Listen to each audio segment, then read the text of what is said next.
Salut les gens! Aujourd'hui, j'espère que vous allez super bien parce qu'on a plusieurs sujets à vous parler. Je vais commencer avec Travis Barker parce que j'ai des updates sur son état de santé. Je vais continuer ensuite sur les augmentations tarifaires de la STM. Ensuite, je vais aller sur un challenge TikTok meurtrier qui engendre plusieurs poursuites, mais une en particulier. Et pour finir, je vais vous parler d'un proxénète qui a été arrêté dernièrement dans notre ville de Laval. Et toi, Ahmed, de quoi vas-tu nous parler aujourd'hui? Donc pour aujourd'hui, pour célébrer l'indépendance américaine, donc leur fête, je voulais faire un petit match-up avec notre sport national, le hockey, et vous présenter les joueurs américains les plus connus de l'histoire du Canadien de Montréal. Donc ne manquez pas ce segment après la pause. Depuis Laval, Québec, bienvenue sur Groove Station Canada TV. Musique, culture, sport, actualité, ça se passe ici. Groove Station Canada TV, c'est votre TV.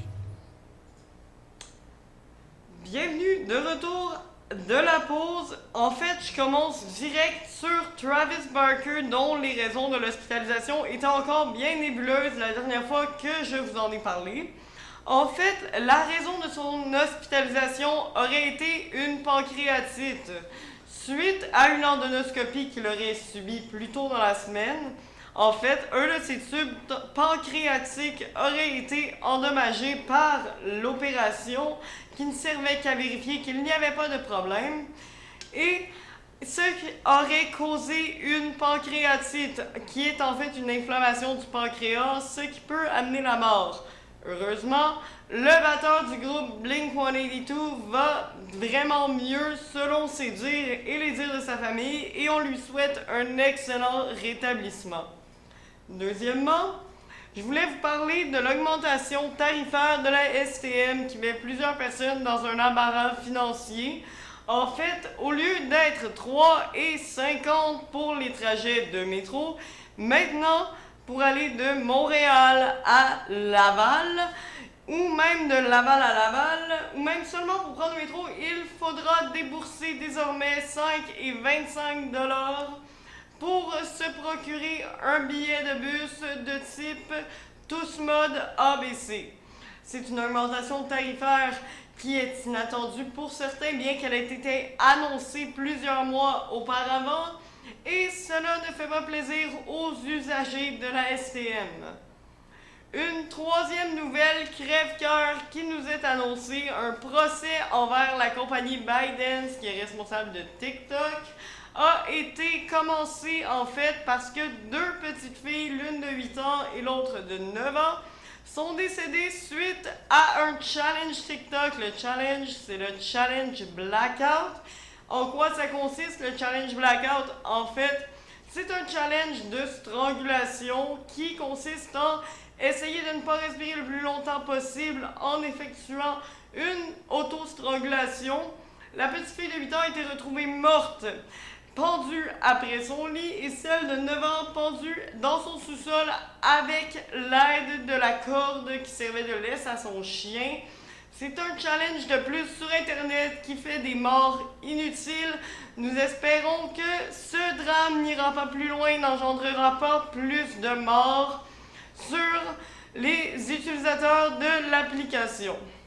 Pour terminer, il y a eu une arrestation le 29 juin dernier sur un homme de 27 ans, Curtis Bartlett, qui a été arrêté en fait parce qu'il faisait du trafic de mineurs, il faisait du proxénétisme, et ce, après avoir déjà été arrêté au mois de mai pour trafic de stupéfiants.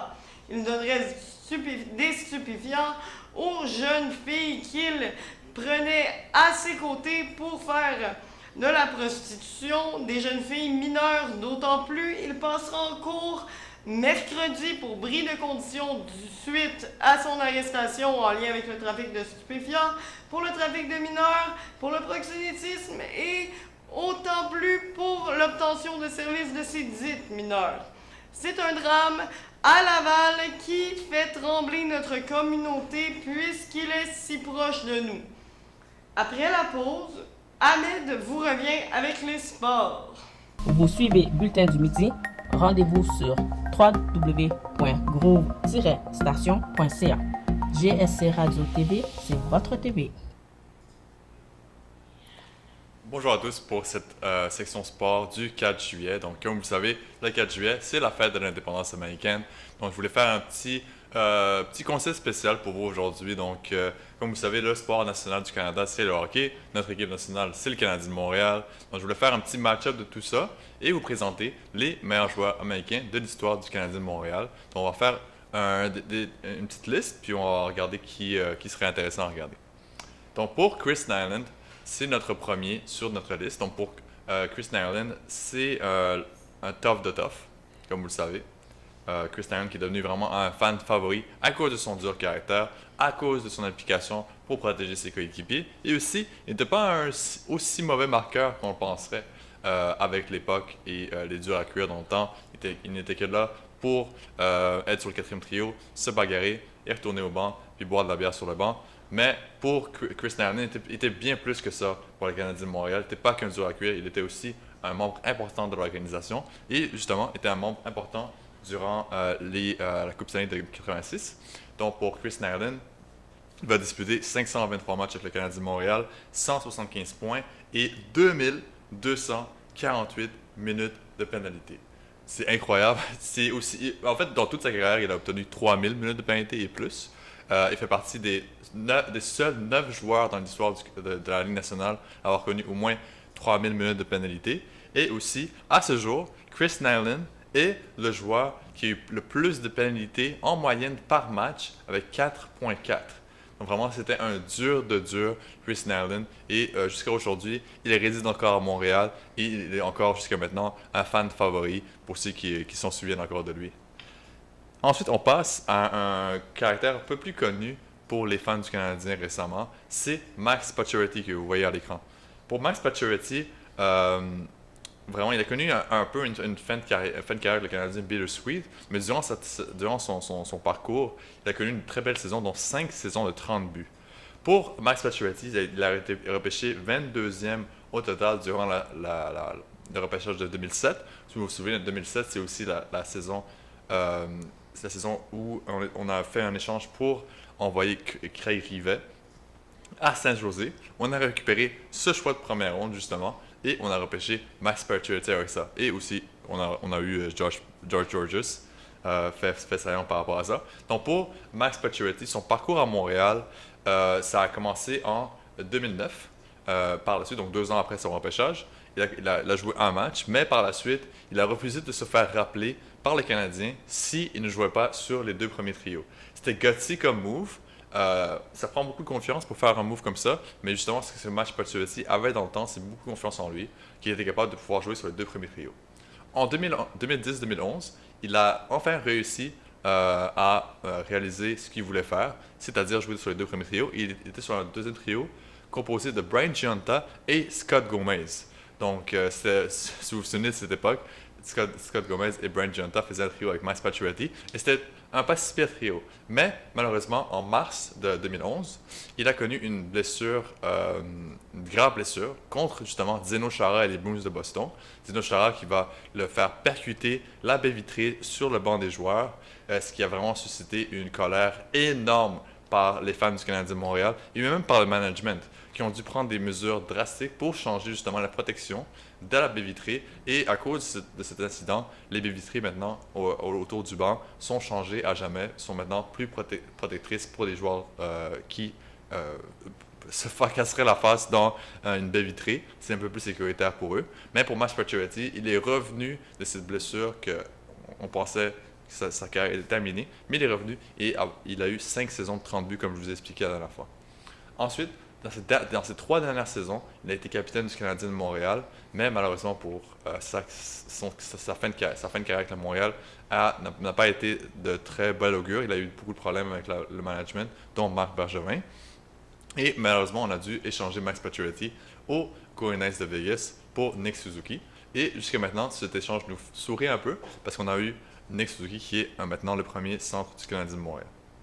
Ensuite, on passe à un membre du Temple de la Renommée, un des meilleurs joueurs de l'histoire de l'équipe américaine de hockey et un des meilleurs défenseurs de l'histoire du Canadien. c'est Chris Chelios. Donc pour Chris Chelios, si vous vous souvenez bien de son parcours, si vous étiez né dans ce temps-là, il a été drafté au deuxième tour en 1981. Donc ça a été un underdog choix dans ce temps-là. Mais il a pu faire son début de parcours en 84-85 et il a battu 2 records de concession, c'est-à-dire le plus de points par un défenseur recru avec 64 et le plus d'assistance par un défenseur recru avec 55. Et justement, cette saison-ci, sa saison recrue, il a été nommé pour le match des étoiles, son premier de 11 durant sa carrière. La saison suivante, des 85, il gagne la Coupe Stanley avec les Canadiens de Montréal en 86. Il a été un des facteurs majeurs de cette victoire contre les Flames de Calgary.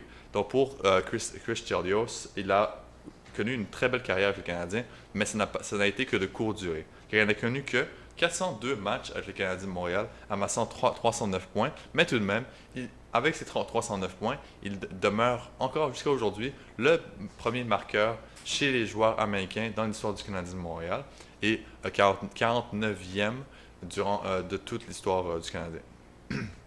Il va aider le Canadien justement à gagner la Coupe Stanley en 86 et il va devenir le récipiendaire du trophée Norris en 1989 offert au meilleur défenseur de la Ligue nationale.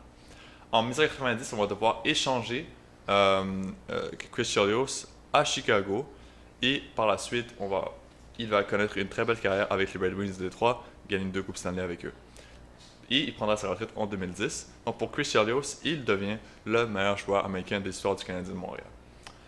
Quelques mentions honorables à Matthew Schneider, John Leclerc et un futur star du Canadien américain, Cole Caulfield. Donc, Cole Caulfield va connaître une aussi belle carrière qu'un des 3 que je vous ai mentionnés. Dites-nous dans les commentaires ce que vous pensez de cela. Et dites-moi dans les commentaires s'il y a un joueur que je n'ai pas mentionné, que j'aurais dû mentionner qui est américain, qui a joué pour le Canadien de Montréal. Merci beaucoup pour avoir suivi ce segment du spécial pour la fête des États-Unis. Juste avant de conclure, je veux juste vous rappeler un événement qui va se passer samedi, le 9 juillet. C'est à Laval et c'est organisé par Le Retour aux Origines. Donc, c'est un camp de perfectionnement qui s'appelle Le Retour aux Origines. Et cette fois-ci, c'est avec la NFL qui sont associés et Benjamin Saint-Just, qui est un cornerback pour les Commanders de Washington. J'ai failli dire Redskins. Pour les Commanders de Washington. Donc, il y a beaucoup d'invités. C'est de 8 à 8 heures, donc toute la journée. Les jeunes de 8 à 18 ans qui peuvent s'inscrire, c'est 50 $ pour s'inscrire. Vous avez un camp d'entraînement qui va se dérouler à l'école Cuire-Antoine Labelle. Beaucoup d'invités sont là, dont Benjamin Saint-Just que je vous ai mentionné, Étienne Boulay, et vous avez aussi des entraîneurs de la NFL, vous avez des agents de joueurs, vous avez des agents de marketing, vous avez des coachs de la NCAA, vous avez des nutritionnistes, et bien plus encore. Donc, il y a beaucoup d'invités, c'est un gros camp de perfectionnement. Donc, vraiment, si vous êtes un fan de football, vous voulez que vos jeunes deviennent des fans de football, donc, n'hésitez pas à vous inscrire. C'est 50 $ pour vous inscrire encore une fois. Il y a même des tirages que vous pouvez gagner des prix, dont une nouvelle PS5. Donc, n'hésitez pas là-dessus. Et allez vous inscrire. C'est samedi, le 9 juillet à Laval. Donc, cette semaine, ne manquez pas ça. Donc, merci beaucoup d'avoir suivi ce bulletin de nouvelles du 4 juillet et passez une très belle fin de journée.